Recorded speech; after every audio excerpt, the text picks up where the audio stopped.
Do you know that there is joy in everything? It's not always joy from success, but there is joy in everything. And my guest today is going to tell us about how you can find joy in everything, but not before he's told us about an amazing career as an entrepreneur, as a keynote speaker, and as the father of the virtual assistant. My guest today is Kevin Surace, who's joining us from Rochester, New York. Kevin, welcome to the show.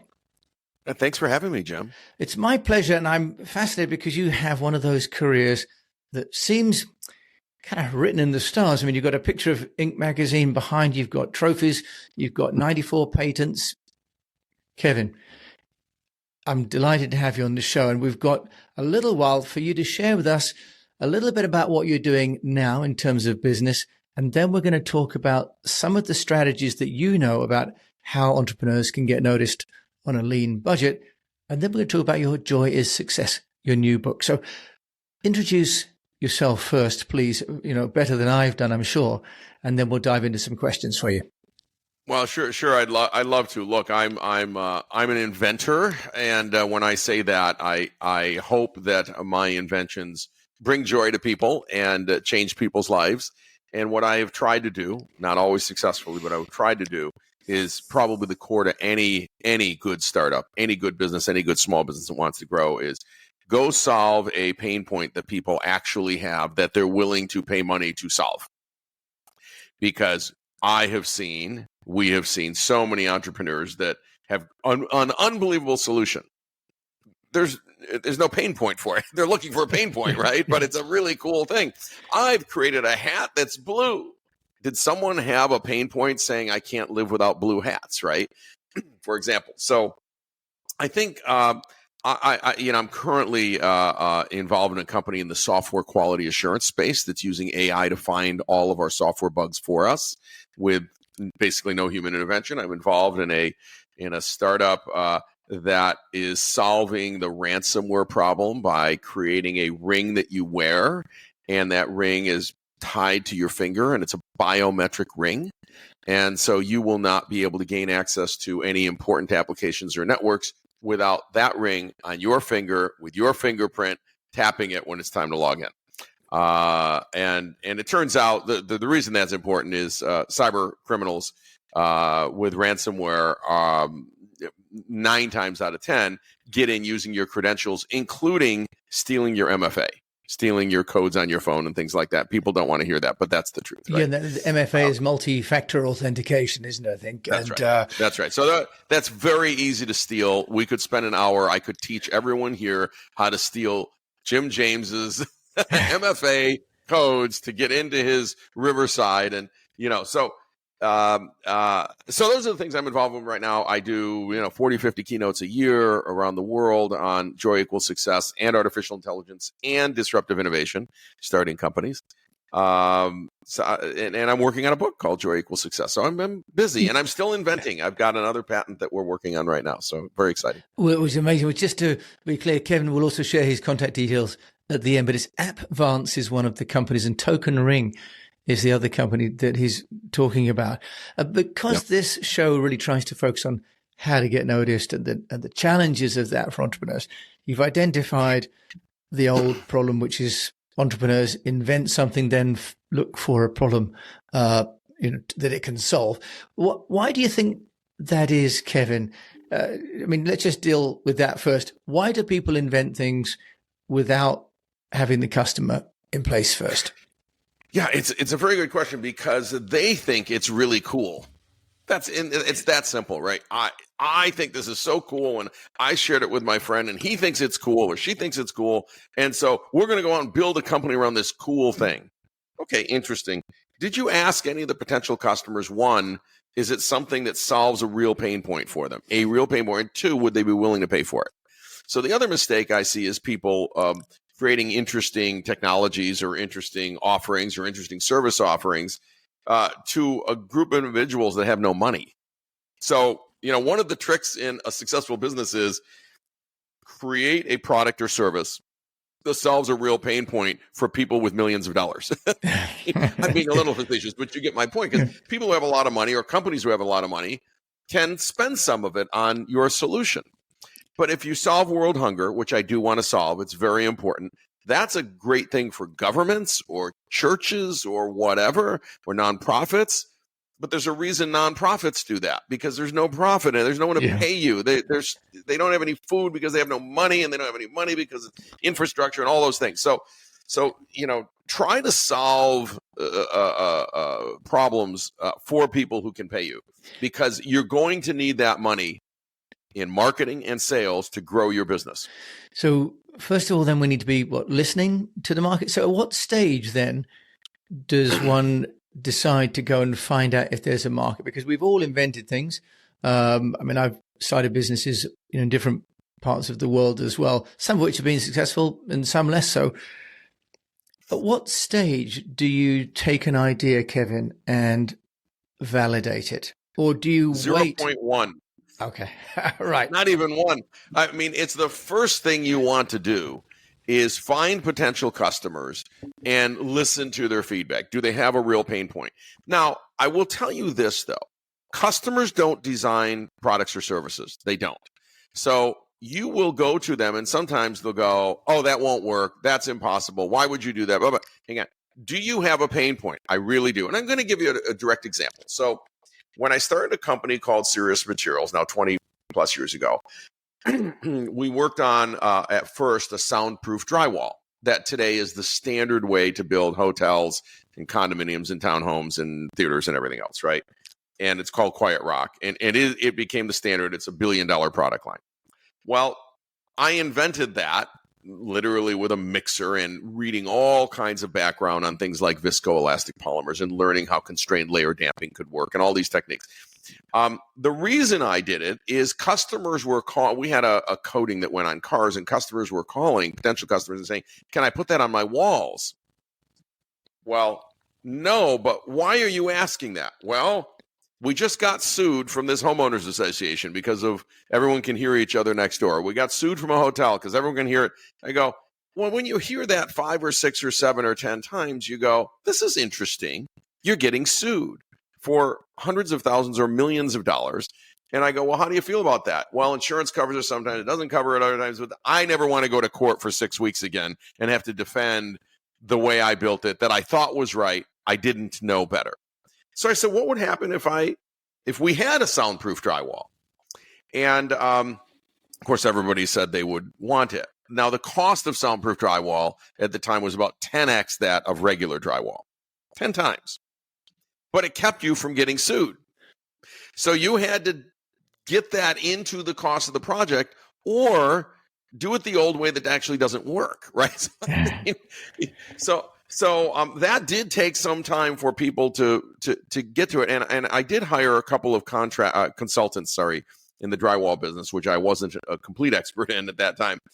And both of those consultants said, "This is $50 a panel instead of $5 or $10 for a regular piece of drywall. No one's going to buy it."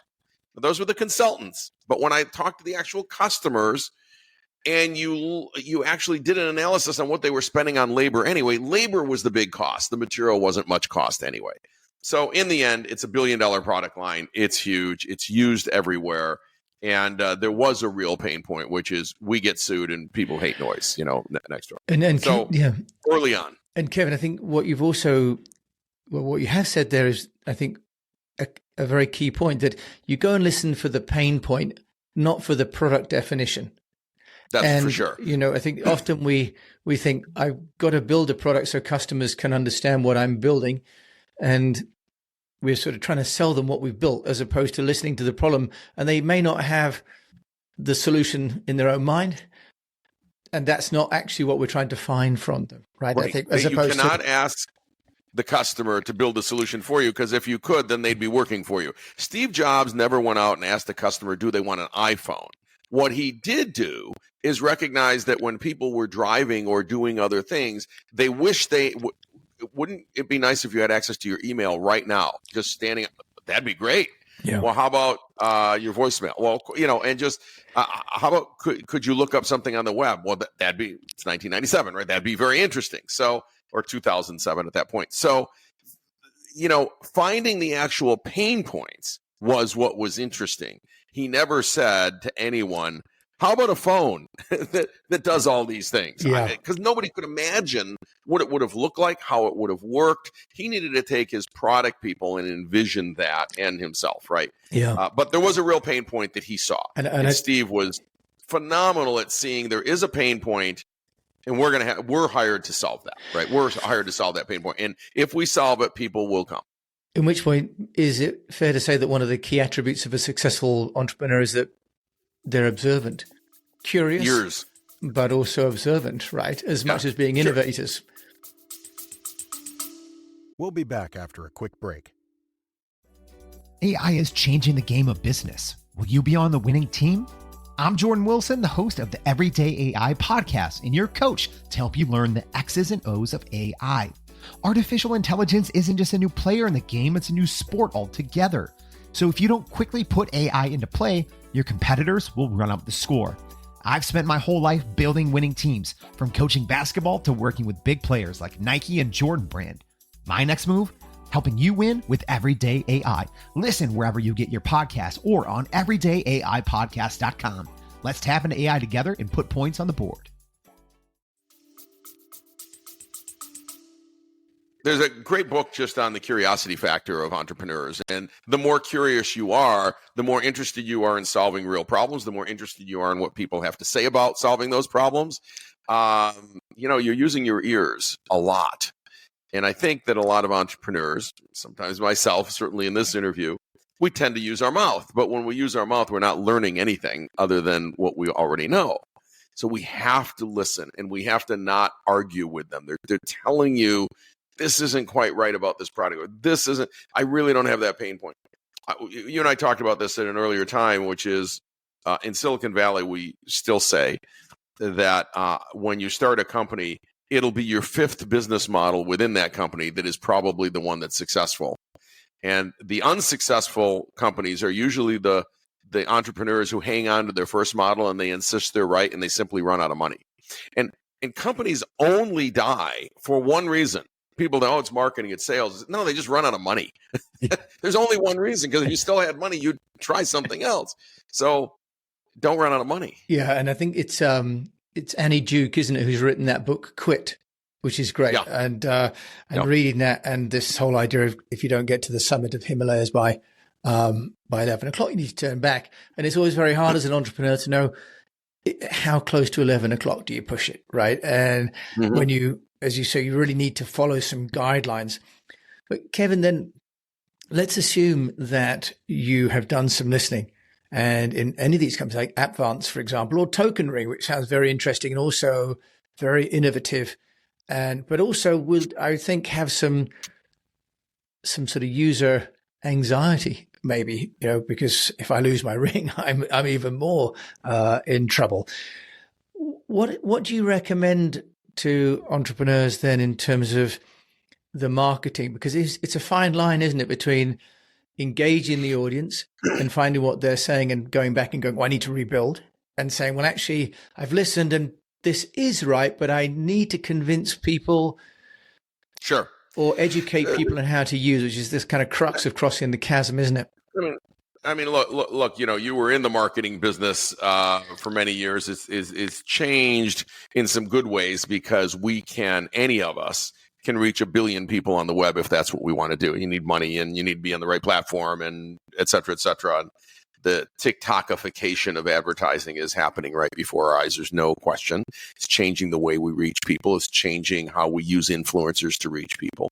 But in the end, you have to get your message in front of people, and that becomes a marketing qualified lead, which just says that marketing brought it in.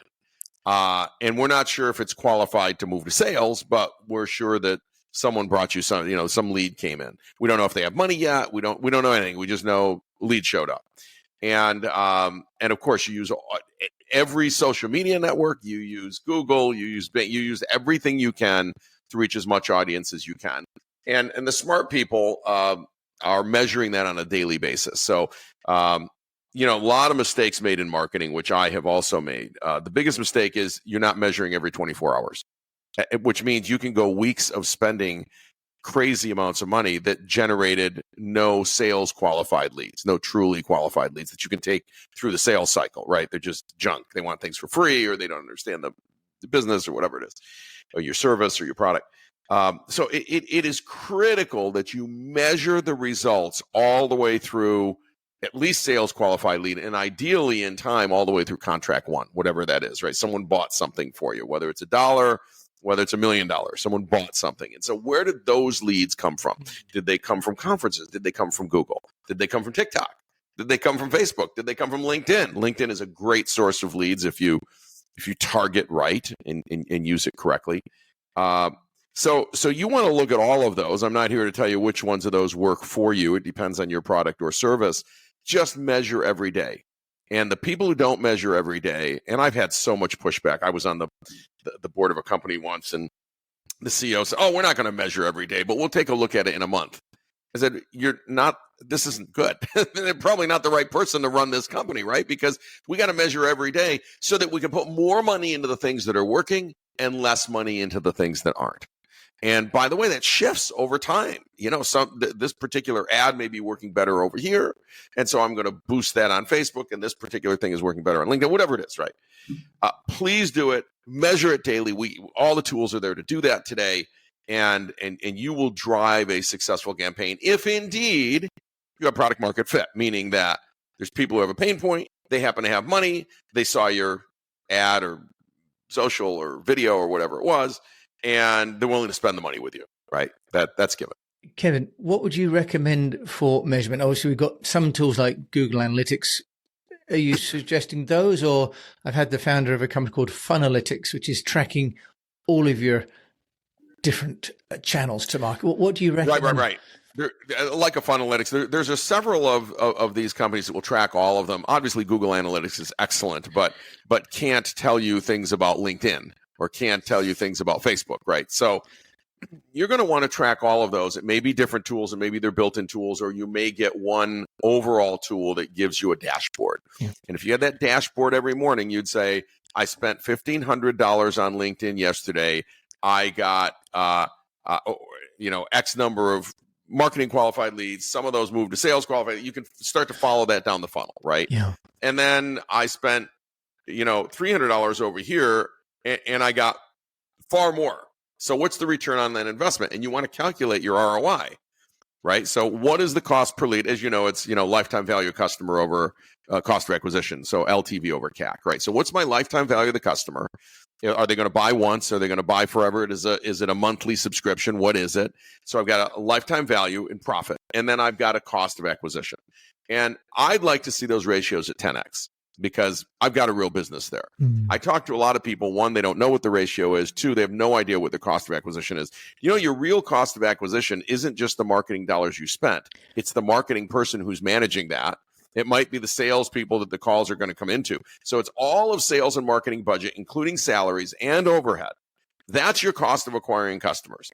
So if you spent $1 million and you acquired 10 customers this year, that's $100,000 CAC. And if you're charging $3,000 for your service, you're dead, right? It cost you $100,000 to get a customer, and you only get $3,000 from them and they never buy again. That's a disaster, right?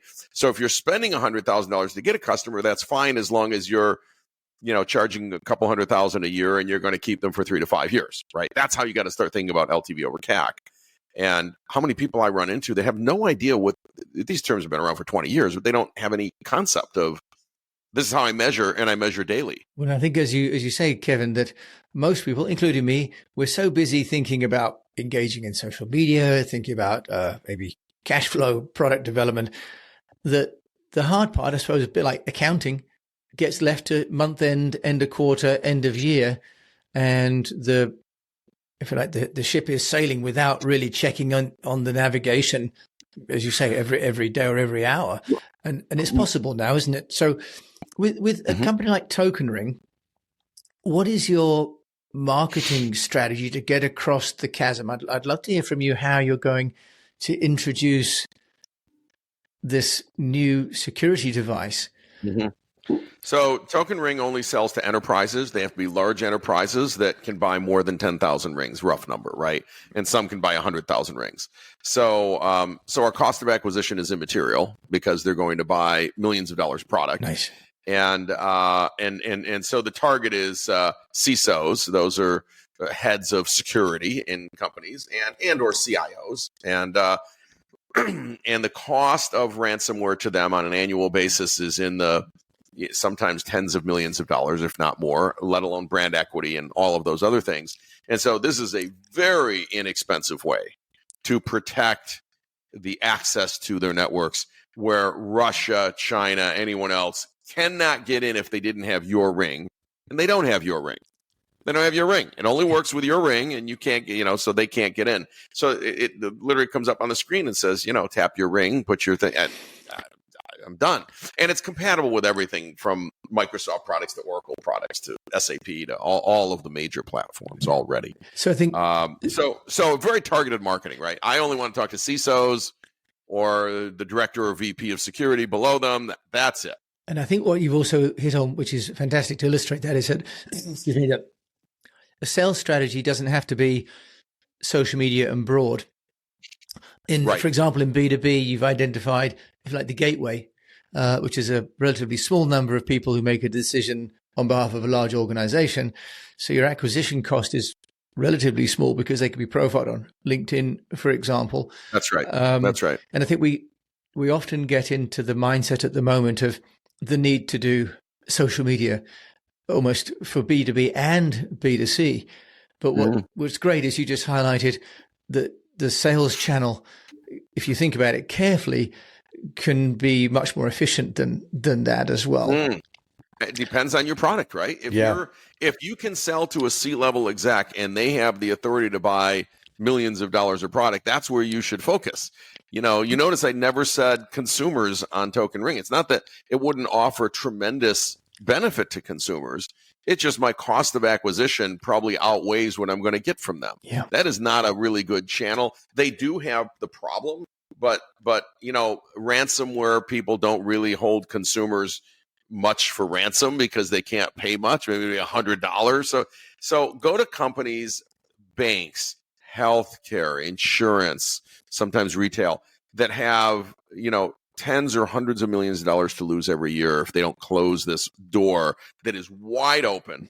They 2 years ago, they rolled out MFA, either with an app or a code that comes to your phone. 100% of those are hacked today. Quite easy to hack. You actually hire an access broker to hack it for you, and then they turn it over. And so what they rolled out and said, this will protect us, doesn't protect them at all. Yeah, that's scary, isn't it? And so they've got a real problem. Yeah, I used to have a client, F5 Networks, that does security. Yeah. You probably know them as well, and introduced them to the media in Singapore. And listening to the volume and the violence of these attacks was pretty alarming. But in the context of our conversation, I think also what's really key for me and anyone listening is identify a real pain point that has effective demand, right? Not just something that you think other people need that you might like yourself, and solve that. That isn't necessarily a great business, right? That's right. In terms of rolling out for you this business, you've got multiple businesses. How do you decide the different strategy per business, or do you try and find the same kind of company with the same kind of problem, and, if you like, bring in B2B high-tech solutions just in different markets? Yeah, look. I've worked in consumer. I've worked in B2B, and you have to bring in experts who have done that. You want to hire the best people you can that have already done that before, right? If you're a retail organization, you don't want to. You want to bring in people who've done retail successfully before and advertised retail successfully before and built retail ads because they've just got 20 or 30 years experience doing so. And even though the avenues have changed that we're going to advertise across, the concepts are similar. When it comes to the sales cycle, the sales process, I have a process I've followed since early in my career, I taught a version of the Dale Carnegie sales course, which is 5 steps: open, qualification, conviction, objection, close. And you can map those a bit to your own business. But people make this mistake all the time and skip some of these steps. And they talk to someone and try to go for a close, for example. And that's because they're not trained in the sales process. And you will go through this sales process if you want to close accounts that are of any value. You just will. You're going to open, hi, how are you? Qualify. So that's the discovery process, right? We have this thing, you have some needs, do they match, right? And I need to understand your needs and your pain points because you came to me because I'm the doctor in this particular case, right?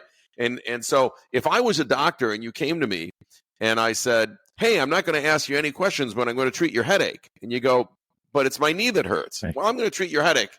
So the point is you have to have this discovery call, this discovery period where we're just asking you questions about your pain points. What's working? The salespeople hate this. They don't want to ask this. What's working for you? What are you using today? And finally, why did you even call us? Like, why did you even show up at our doorstep? Is there some reason just to kick the tires, or you just, they go, no, it's velocity. We can't go fast enough. Okay. So you're in trouble because you can't go fast enough. You can't find the bugs fast enough, for example, maybe, or you can't. Okay. Now we can talk about what the next steps are. And the next step might be a demo that's targeted to that, just to show them how we do that. The step after that is going to be make sure that we understand what their budget is. Does it fit what we have? In all of these businesses, you're going to get people who come in and say, oh, I really want what you have. I don't have any budget right now, but if I can use it for free for a while, hang up. There's no business there, right? Yeah. Oh, I got to be nice to them. No, they have no money. Move on. You're in business to make money. Don't be rude, but time to move on, right? So do they have a budget? Finally, you can do proof of concepts, proof of values, things like that. And then finally you win the contract. And when you follow this cycle, you will follow a process that gets you to win more than 90% of the time. So it's amazing. When you don't follow the process, the close ratios are terrible. You almost never close anything. It's really fascinating. Right. I must put that 5-stage methodology into the show notes. So Kevin, you've had a lot of success with developing new products yourself, building companies now as an investor as well, but also as an author. And I know you've got a new book, Joy Equals Success. Let's just talk about the book and how that maps onto, if you like, the entrepreneur and how they run their business. Because it's great, we've gone through the tactical and practical steps, but we also need nourishing, don't we, as individuals, right? It's everything about how you run your business. And this book and this talk came out of people asking me, how do you have 94 global patents? Or how did you do that? And how do you solve all these different problems in different industries? And by the way, why are you so seemingly joyful all the time? And I started to put that together and I said, actually, they're related, because when you look at your day, most humans bias towards the negativity. And what I mean by that is you get up first thing in the morning, you go, oh, my knees hurt. Oh, it's raining. Oh, the milk is spoiled. Oh, I'm just, and then they get to their business and they go, oh, this didn't work. Or, oh, we lost that job. Oh, okay. I'm going to ask your listeners to do one thing. Start counting the number of either negative thoughts, internal or external complaints that you have throughout a day. I guarantee you when you start counting it, it's going to be over 100. You've had 100 complaints, internal or external. Some of them you shared to people, probably half. By the end of the day, you passed 100. Some people, maybe it's 200. Some people, maybe it's 85, but it's in that range. And now I want to challenge you and say, your new goal is 1. You get 1 complaint a day. 1. You can still have 1. It's the only one. So if you get out of bed and go, oh, my knee hurts, you're all done for the day. And it puts you in a mindset that says, now every single thing I do, I have to find joy in doing it.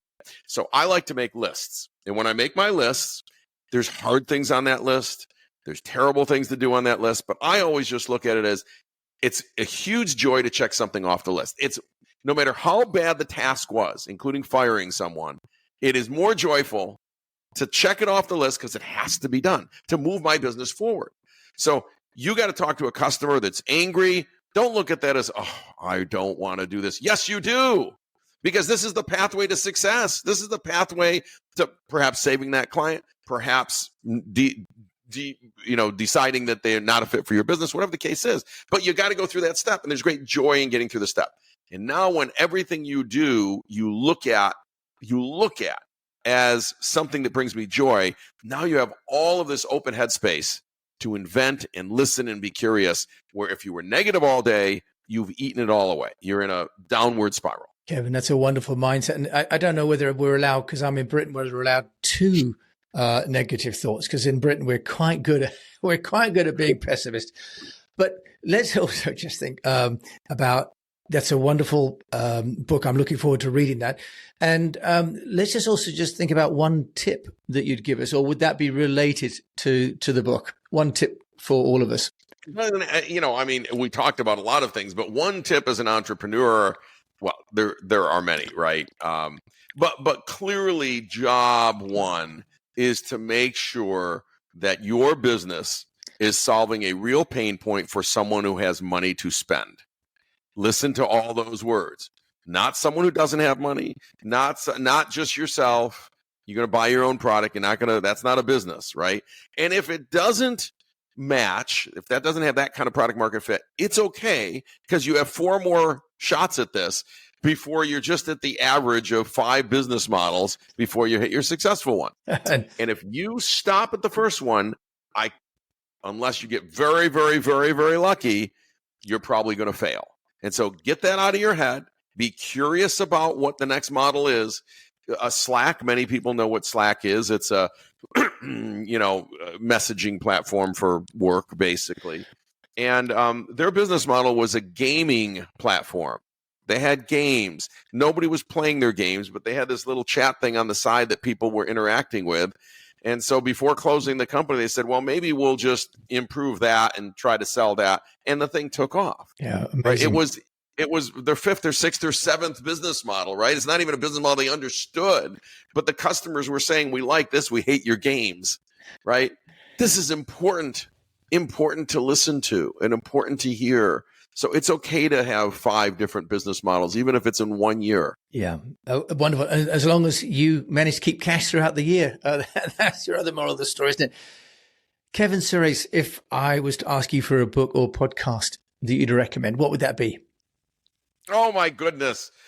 There are so many. If you haven't spent a lot of time in the AI space, and I spend a lot of my time in AI, continuing to invent, I think that Reid Hoffman's more recent book, the title escapes me for the second, but Reid Hoffman's more recent book on AI, where he used ChatGPT back and forth to write a lot of the book, is just inspiring, and it's interesting. And it's interesting to see where this technology is going to go over the next 5 to 10 years. Great.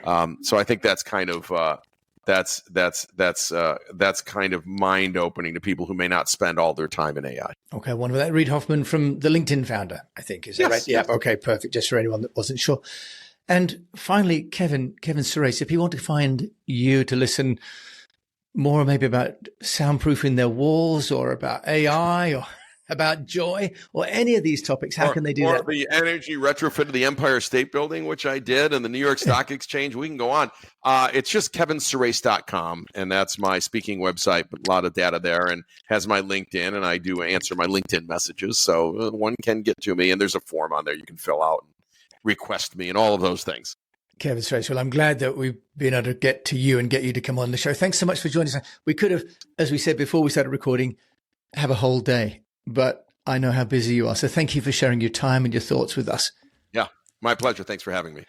So we listened to Kevin Surace, multiple patent holder, inventor, investor, and author too. So much to take away from that. But I think one of the really key points for me is to find a business that people want to pay you to run, find a problem that actually is real, and that there are companies or individuals that will pay you to fix for them. Because without that, you've just got an idea. So I think that the idea of making sure you're building something someone else is going to pay for, it's kind of elementary, but so many of us don't build our businesses that way. So thank you to Kevin, and thank you to you for joining me, Jim James, as always, on this episode of The Unnoticed Entrepreneur. If you've enjoyed it, do please review it and share it with a fellow unnoticed entrepreneur, because we don't want anyone to go unnoticed. Until we meet again, just keep on communicating.